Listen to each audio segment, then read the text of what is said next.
Hola a todos y buenos días o buenas tardes según desde donde nos veáis y bienvenidos al webinar La celopatía o celos patológicos impartido por el médico psiquiatra Antonio García Castrillón.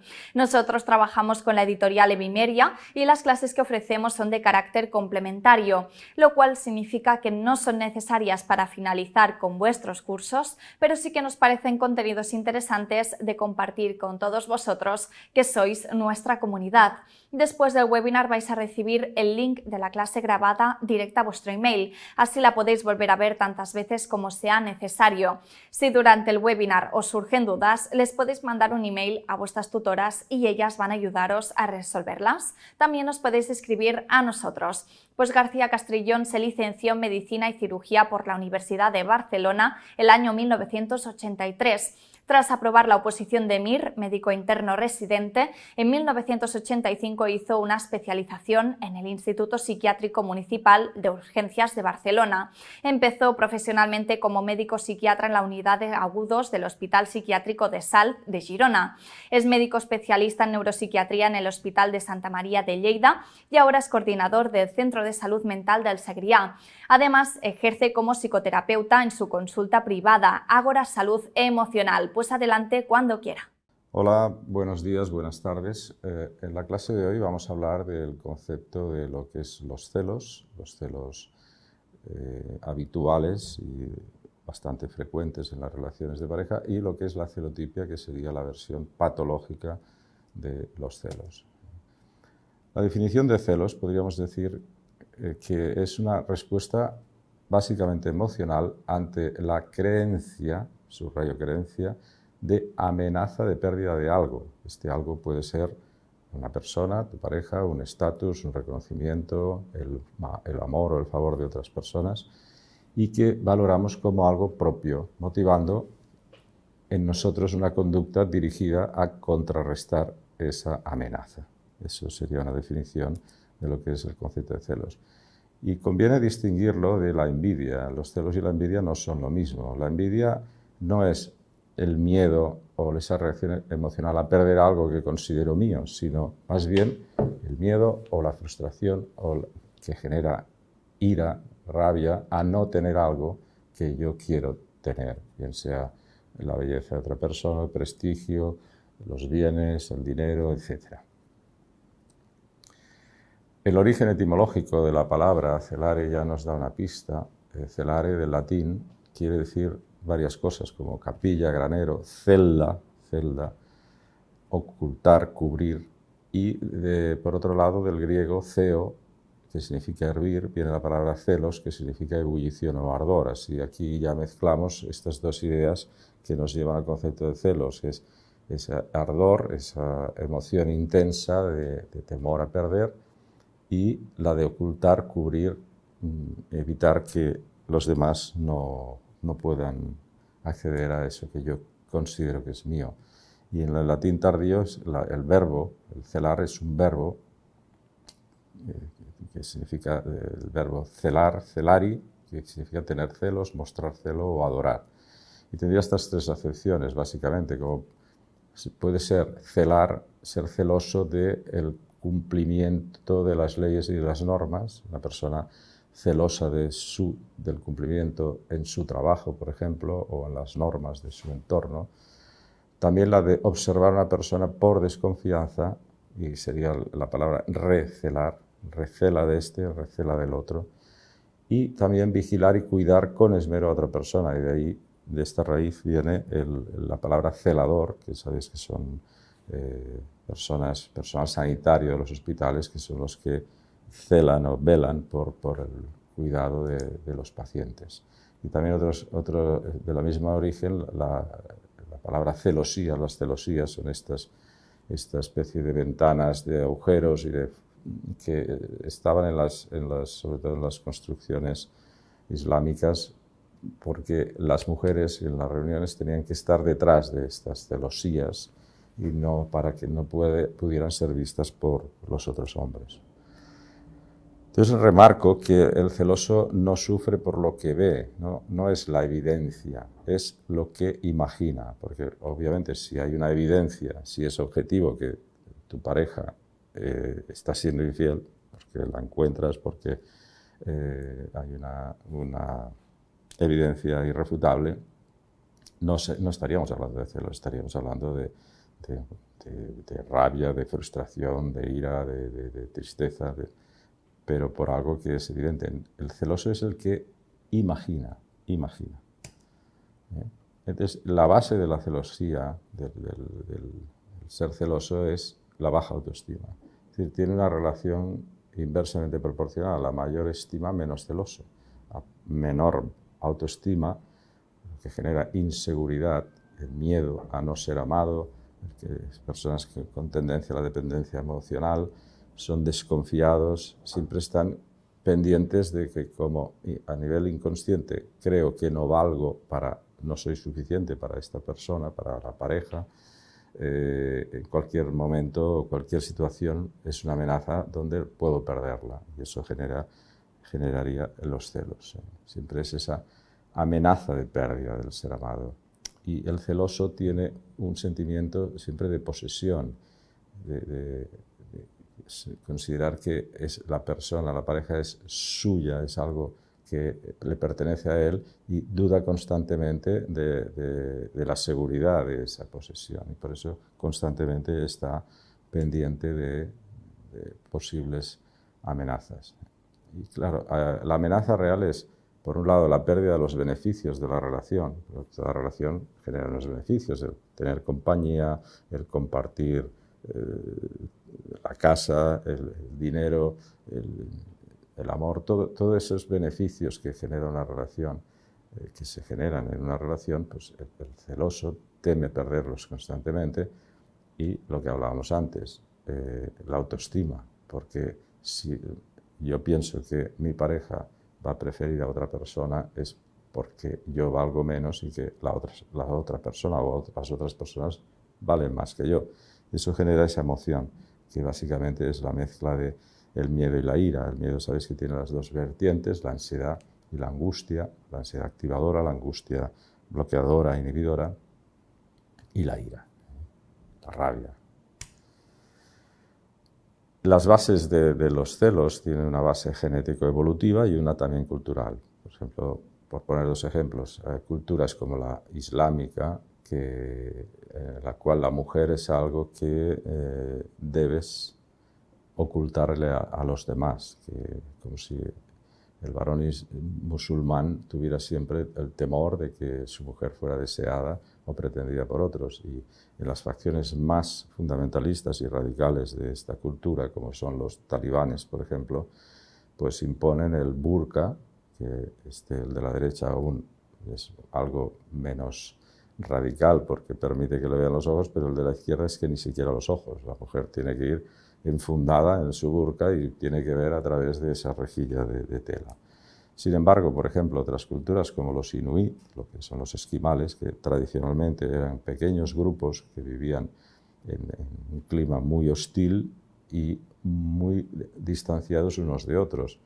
Entonces es costumbre, lo ha sido hasta ahora, que cuando venía un invitado a casa, la mujer se ofrecía para tener relaciones sexuales con el invitado.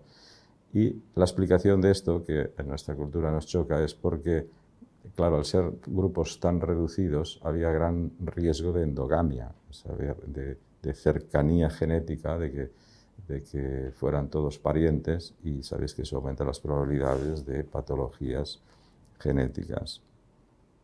En cambio, si se aportaban genes distantes genéticamente, pues mejoraba la probabilidad de que la descendencia fuera sana, y se aceptaba con esta alegría que se ve en las fotos. En la cultura nuestra, tanto la música, la poesía, la literatura, los celos siempre se han relacionado con el amor de una manera equivocada, de que hay una estrecha vinculación entre cuanto más te amo, más celoso soy, o cuanto más celoso soy, quiere decir que más te amo. Por ejemplo, en este grupo, este título, ya veis, el título del disco dice "Mi propiedad privada", se refiere a la pareja, ¿no? Y dice en la letra de esta canción, dice cosas como esta, ¿no? Que no se atreva nadie a mirarte con ansia y que conserven todos la respetable distancia, porque mi pobre alma se retuerce de celos y no quiere que nadie respire tu aliento, porque siendo tu dueño no me importa más nada que verte solo mía, mi propiedad privada. Y esto, bueno, pues se acepta incluso San Agustín, nada menos, con gran influencia en nuestra cultura, ya decía que aquel que no es celoso no está enamorado. Y esto ha llegado hasta la actualidad, la idea de que los celos es normal si estás enamorado, y no es cierto. Los celos pueden ser no solo de parejas heterosexuales, también de parejas homosexuales. También existen los celos de confraternidad, que son bastante habituales. Los celos de un hijo, el primer hijo nace cuando tiene 2, 3, 4 años, en el que ha sido el centro de la familia y de la atención de los padres. De repente nace un hermanito o hermanita y los padres, obviamente, como el hermanito requiere más cuidados, se centran en él, y el niño o la niña pues tiene miedo de perder esos beneficios, el amor, la entrega, la dedicación de los padres, y tiene un sentimiento que podríamos decir que son celos de confraternidad. ¿Sabéis la historia de Caín y Abel? No era el temor del Dios Padre que manifestaba, según la historia de la Biblia, que Dios manifestaba preferencia por los sacrificios que ofrecía Abel, y Caín, por un ataque de celos, llegó a matar a su hermano. El significado evolutivo, la base genético-evolutiva, pues en los mamíferos, que básicamente todos los mamíferos tienen una reproducción sexual, hay una época de celo, que aunque se llame de celo, pero no tiene que ver con los celos de los que estamos hablando, en los que los machos compiten entre ellos. Suele haber luchas, a veces son terribles, para ver quién es el que tiene más fuerza, más habilidad, más inteligencia, para ser el que tenga el privilegio de fecundar a las hembras. Esto es una manera de ir seleccionando genéticamente los mejores genes para la procreación. Pero los machos de los mamíferos realmente tienen una paternidad incierta, es decir, un macho no tiene la certeza de que la descendencia es genéticamente suya, con lo cual el macho, si la hembra es infiel, todo el esfuerzo que hace de la lucha para ser el privilegiado que puede fecundar a las hembras, o el esfuerzo, entre comillas, esfuerzo del acto sexual, que realmente es un esfuerzo físico importante, y por eso la naturaleza lo ha reforzado con una sensación de placer muy intensa, porque si no, ningún animal practicaría el sexo, ni siquiera nosotros los hombres. Por lo tanto, esa infidelidad tiene una importancia relativa, porque la pérdida, es decir, toda esa dedicación en la lucha y el esfuerzo del acto sexual no se traduce en que van a ser mis genes, pues bueno, es como, digamos, una inversión no muy alta. En cambio, en el Homo sapiens, precisamente debido a que el Homo sapiens es el mamífero que nace más inmaduro y que requiere más tiempo de dedicación por parte de sus progenitores hasta que sea autosuficiente, pues el hombre va a dedicarse, va a tener una inversión en esfuerzo, en tiempo, en dinero, muchísimo más grande que los mamíferos, que los otros mamíferos. Por lo tanto, en lo que es también el Homo sapiens también tiene esa paternidad incierta, no tiene la certeza de que esa criatura que va a nacer es suya. Tiene más bien celos que podríamos llamar celos de tipo sexual. Es decir, lo que más le preocuparía al macho humano es que la criatura que se está gestando no fuera de sus genes. Pero le preocupa mucho que no haya sido infiel o que no sea infiel la mujer. Sin embargo, la mujer, la hembra humana, sí que tiene una certeza de maternidad. Ella la ha gestado y ha parido a esas crías, y por lo tanto, en la mujer lo que sí le preocupa mucho es la garantía de la prole, es decir, que el macho, el hombre, esté cerca de ella durante unos años, al menos los primeros años de la vida de la criatura, para garantizar la protección, el alimento, la educación. Y tendría más bien unos celos que podríamos llamar celos emocionales, es decir, le preocupa más a la mujer que el hombre se vaya a que tenga alguna relación sexual esporádica. Y pues serían emocionales. Y creo que se entiende esta diferencia por la base biológica y evolutiva. Aunque es verdad que en nuestra sociedad ahora cada vez hay más mujeres que tienen a sus críos, a sus hijos en solitario y no necesitan tanto, cada vez necesitan menos de esa ayuda y esa aportación, mucho menos que en la época de los hombres primitivos. Entonces, insisto en este tema, los celos no nacen del amor, no tienen que ver con el amor, sino con el temor, el miedo, como decía Galeano, Eduardo Galeano, un literato creo que uruguayo muy famoso, dice, el miedo de la mujer a la violencia del hombre es el espejo del miedo del hombre a la mujer sin miedo, es decir, un hombre que ve a su mujer que no es sumisa, que no la tiene segura porque no tiene miedo, entonces tiende a ser posesivo y más violento. Por eso que el miedo de la mujer a la violencia de ese hombre es el reverso del miedo del hombre a la libertad de la mujer. Y aquí insisto en un tema que ya hablamos en la clase de la ciencia del amor, que el amor se puede definir como una sincronía emocional, de forma que amar a alguien es estar sincronizado con su emoción, de forma que si ese alguien es feliz, yo soy feliz. Si ese alguien sufre, yo sufro. Por lo tanto, si yo amo, lo que voy a procurar es que esa persona esté bien, que esa persona sea feliz.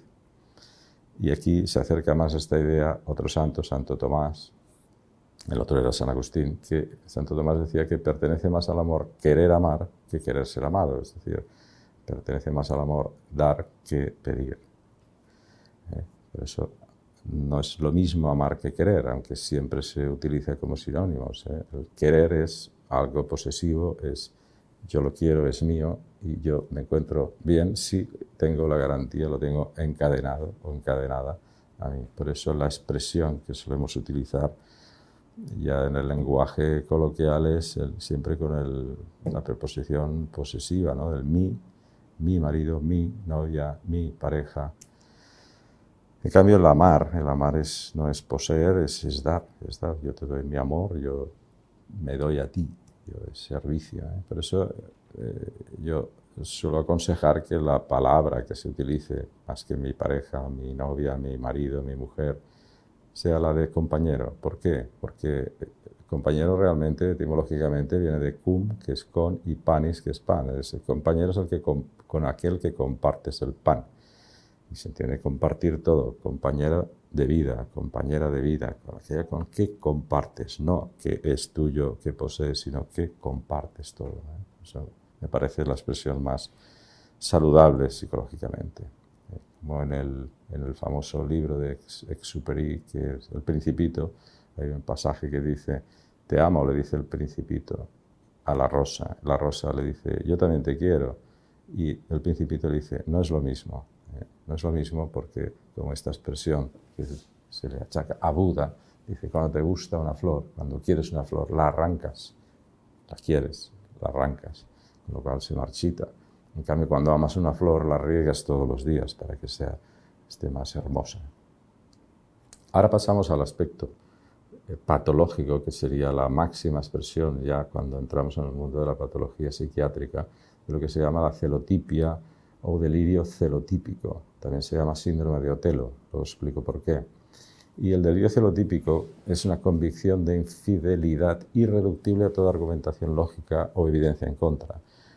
Una de las claves de lo que es un delirio en psiquiatría es que es la persona que tiene un delirio, hablamos de la paranoia básicamente, que tiene un delirio paranoico, tiene la convicción de algo.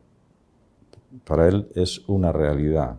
En el caso del delirio celotípico, su realidad es que mi mujer me es infiel, seguro, y tengo que descubrirlo, tengo que averiguarlo, tengo que demostrarlo. Y ese, aunque haya 1000 evidencias objetivas que para cualquier otro observador son irrefutables de que no es cierto, la persona afecta del delirio celotípico, que es una forma de paranoia, como digo, no cambia de parecer.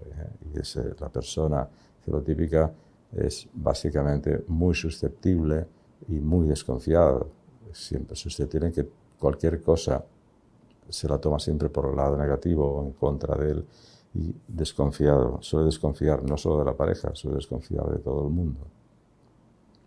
Es una persona que siempre está con un controladora, obsesionado por esa infidelidad, lo controla todo. Hoy día, típico mirar el móvil, a ver con quién ha hablado, el WhatsApp, qué mensaje recibe, y constantemente está buscando pruebas, en el móvil, en el ordenador, en la ropa, en seguirla o seguirlo, etc. Entonces, claro, cuando el celotípico es el varón, como el varón es biológicamente más agresivo por temas de la testosterona, etc., pues suele haber, la violencia puede llegar a ser física. Y, desgraciadamente, sabemos que es algo muy frecuente. Eso se llama síndrome de Otelo porque sabéis que en esta obra de Shakespeare, Otelo, también por ciertas injundias que, bueno, la historia es un poco larga, pero el resumen es que Otelo empieza a sospechar por cosas que le dicen adrede para generarle celos, que Desdémona, su mujer, le es infiel, y acaba tan obsesionado y tan convencido que la estrangula. Finalmente descubre que no era cierto y Otelo se suicida. Esto ya sabéis que desgraciadamente es muy frecuente. Es cierto que una persona que tienda al delirio celotípico, si consume drogas, especialmente las psicoestimulantes como la cocaína, anfetaminas, speed y el alcohol, eso aumenta muchísimo, potencia el delirio y además la agresividad. Muchos de estos crímenes están potenciados por las drogas. Hablamos de la agresividad, siempre hablamos del varón, pero ciertamente también hay mujeres que pueden ser agresivas, no solo verbalmente, sino incluso físicamente, pero por motivos obvios es menos frecuente. Y desgraciadamente es el pan nuestro de cada día, mujeres agredidas, lesionadas por sus parejas. El caso extremo, por ejemplo, en la India es relativamente habitual que por ataques de celos de estos terribles, celotipias, arrojen ácido a la cara de la mujer, como diciendo, te voy a desfigurar porque como eres mía, si no te tengo para mí, no vas a estar para nadie, no vas a ser para nadie. Terrible. Y no hay año que no tengamos que leer en los medios de comunicación noticias como esta, ¿no? De asesinatos, etc. Violencia de género, escenas de funerales, etc.